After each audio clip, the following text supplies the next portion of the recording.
Alors pour avoir facile de détourer une image ou un logo et de supprimer un fond blanc et le mettre en transparence, le plus simple, bon voilà, j'ai téléchargé ici.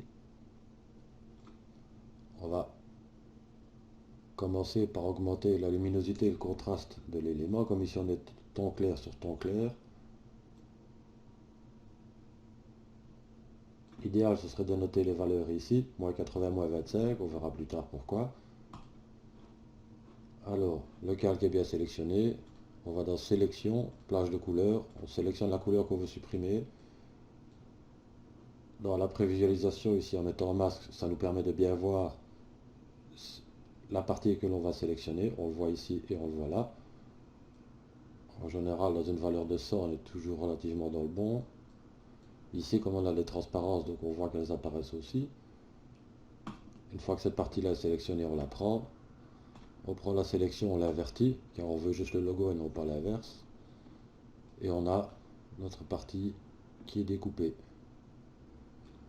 Là-dessus, il suffit de faire édition, copier, aller sur la photo sur laquelle on veut aller, édition, coller. Sur le logo ainsi copié et sélectionné, on peut revenir dans les réglages de luminosité, de contraste, c'est là qui est bien. Si tantôt on a mis moins 80, il suffirait de revenir à plus 80 et moins 25 à plus 25 pour revenir aux couleurs de base du logo ou de modifier les teintes un peu selon comme on a envie de l'avoir. CTRL T pour lui donner les dimensions qu'on désire. Une fois qu'il est emplacé au bon endroit, on choisit ici avec l'opacité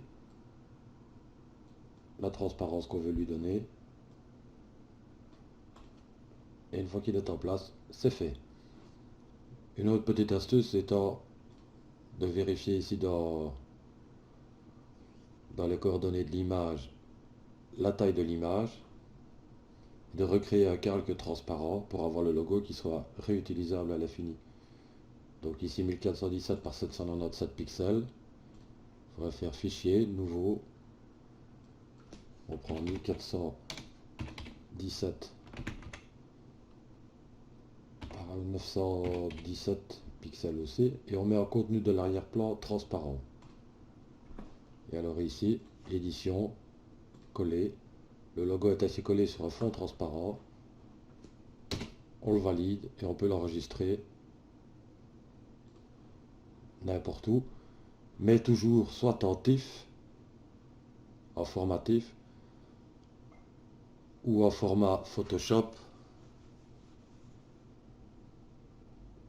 PSD, PDD, mais pas en JPEG. JPEG ne supporte pas les différentes couches. Ici on a deux couches, on a un calque de fond et on a un calque d'image.